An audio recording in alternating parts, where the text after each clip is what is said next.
However, that being said, there is, I think, a better way to handle this. And I'll tell you why. 2018, the NSA actually did a pretty good job playing whack-a-mole with Russian activities to try to do influence operations. Hi there. Oh man, number 79. This is Whack-A-Mole number 79. Thank you for that introduction. You know, pretty bizarre shit going on, right? You gotta vote. Gotta vote. Hey, Maslov, Russian name. I'm not stopping you to vote. I'm not telling you who to vote for. Well, maybe I am telling you who to vote for, but I'm not one of the Russian hacks. Hacks? Hacking? Jesus Christ. Oh, and just so you know, Maslov in Russian means butter maker. So, I don't know if you remember, those of you who've been watching the Whack-A-Moles for a long time might remember Coffee Dave, my buddy Coffee Dave in Seattle. We haven't seen each other during this entire pandemic. And he visited just over the weekend, and I have a little clip at the end here just hanging out with Dave out on the deck. We did start out with masks, then we separated, we had pizza and beer, and we did that. So I'm gonna do 5 whacks. So for Coffee Dave, Missy Coffee Dave, we're being safe, wear a mask, social distance, all that kind of stuff that's bizarre. A lot of new records in the house, so but I'm still pulling from my vast shitty collection here of records, and enjoy. 5 Whack-A-Moles, 5 random picks.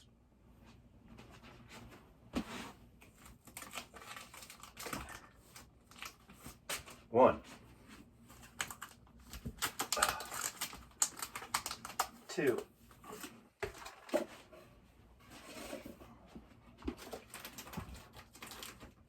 3, 4. Which one? Should I pick one of these? Oh, yeah. No, I don't want to do that. I can't really tell my records by how they feel. Although some are thicker, heavier. People always ask me what these shelves are. I know a lot of you use Kallax, IKEA shelves, and they're great and everything. I think whatever you do. These are IKEA, but they don't make them anymore. They're called Bondi, B-O-N-D-E. They stopped making them about 8 years ago, and each section are 2. So this is one section. And I like them because they're tall, they look finished, and they have backs on them. You have to secure the backs a little better because it's that kind of composite board thing. So you got to kind of tack them in better, tape them back. But it's a solid back. They have a mini little baseboard thing. And I like them because they kind of look built in. And I do have doors for some of them. The doors are in a quad. So every 4 units there's a door, or you can get longer doors. I don't use doors anymore. I used to use them on the bottom, and it's just a hassle with records. But they don't make any more, unfortunately, because they're great for records, and they give it a little more custom look depending on how you use them. This is the Birch Effect finish for IKEA. Every once in a while, like I don't have any more room in this little. This used to be a bedroom, and it's my record room, a little alcove. I took off the door. Opened it up, the 36-inch door frame, took it off, expanded the opening to 4 feet. So it's a little alcove, a record library off my downstairs hallway. If you've seen my room tour video, which is on here somewhere, you can see what that is about. But occasionally I look on Craigslist, and you can find it, Bondi, B-O-N-D-E, IKEA. Okay. 12-inch single time. Dreams, instrumental and an acapella, called acapella. This is Beck. This is from 2015. This is, let's see, it's a 12-inch from Beck's Colors. This is a copy I got indie exclusive with a slip mat. More of a danceable record. It's not my favorite Beck record, but I did see him on this tour, and he's friggin' fabulous. I think he's one of the greatest artists right now, and innovative. I hope he starts experimenting a little more. I love his country stuff. I love his rap stuff, his mix, his psychedelic, especially his moody stuff, Morning Phase and Sea Change are just stupendously, wonderfully beautiful records. I think he's the real deal. He's like 50 now, so always seems new, but Mutations actually is a great record. If you don't have a Beck record, and if you're into the Kinks and the Beatles and 70s Bowie, Mutations is the one to get. But it's just a 12-inch from Beck. Okay. From San Francisco, there's a San Francisco contest going on for me. You got 2 weeks to go, or a little over 2 weeks. What's the date today? Yeah, 2 weeks, the 15th. San Francisco, 3,000 subscribers. This is a comp of the Flamin' Groovies. Flamin' Groovies were sort of an unusual band during the late 60s in San Francisco, where everybody was more psychedelic, blues-based. They were sort of a retro, rockabilly, way pre-punk band, short songs, not the long extended jams that the other San Francisco bands were doing. This is a great comp that came out on Sire Records just a few years ago. It might have been a CD version of this, I'm not sure, but this was when Warner Brothers, they do these special things every few months. Great band, love them a lot. This is a little different than later when Roy Loney left the group. I mentioned this before. I worked with Roy Loney at ABC Records and for about 2 years, and he just died this past year, unfortunately. And he had a band also in the late 70s, Roy Loney and the Phantom Movers, and just was really, really fun. A lot of energy. Really quiet, shy guy, really sweet guy, but also worked in record stores a lot as well. So this is the teenage head years. The later years, probably a lot of you know the Sire years, Shake Some Action. Roy was not in the band during that year, but Flamin' Groovies from San Francisco.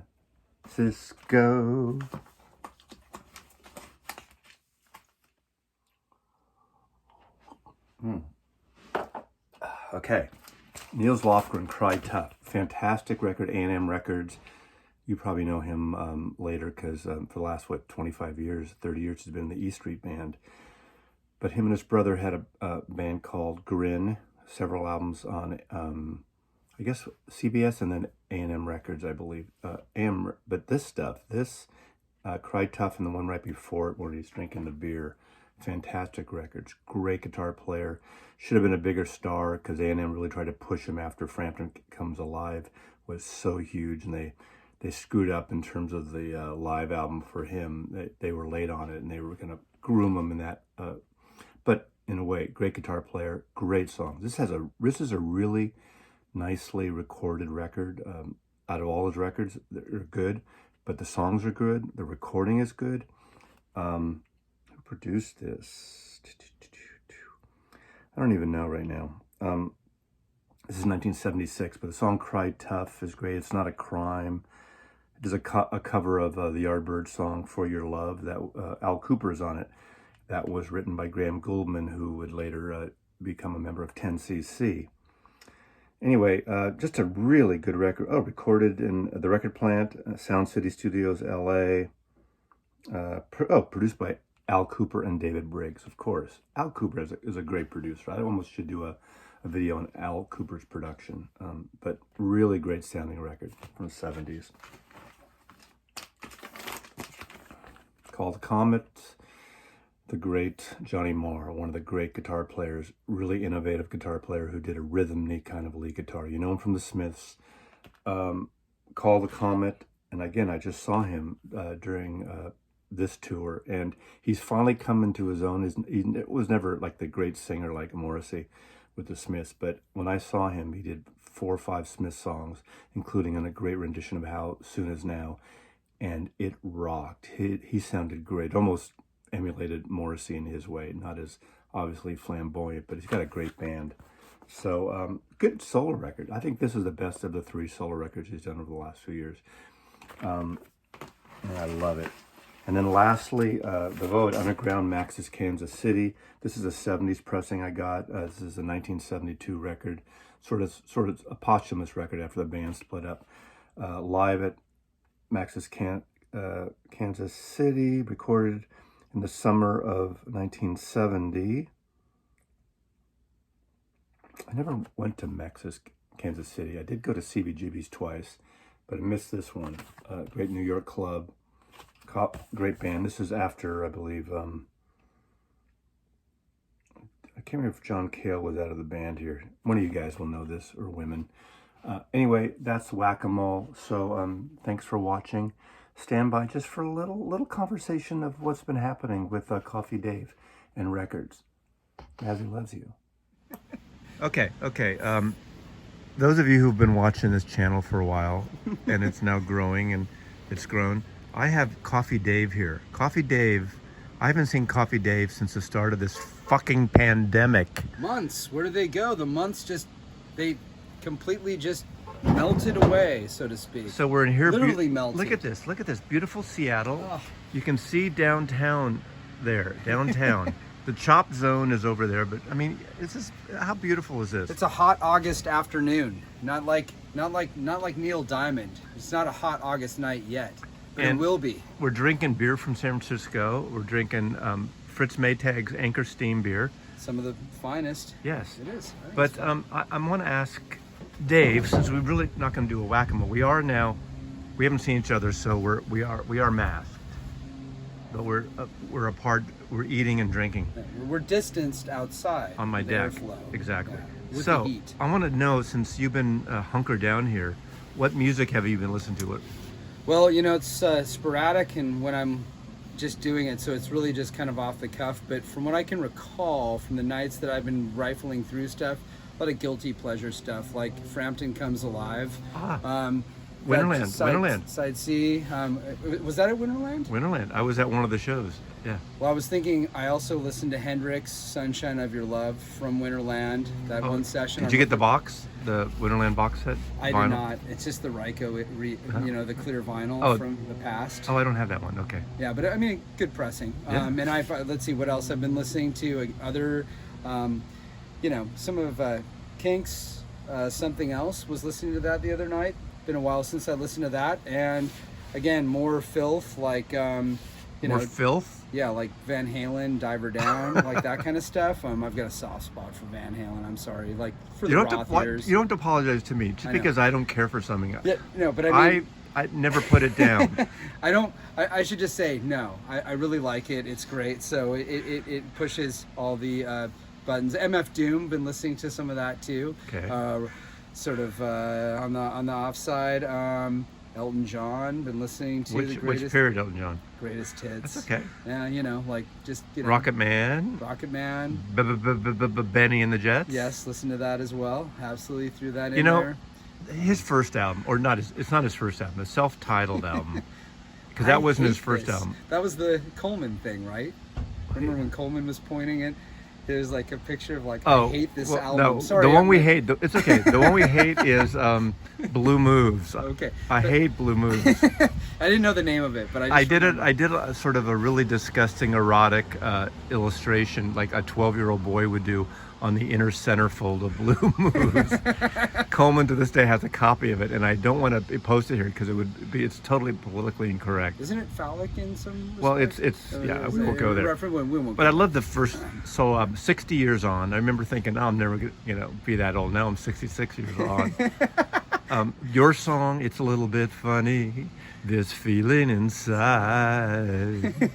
Did you like did you see the movie Rocket Man movie?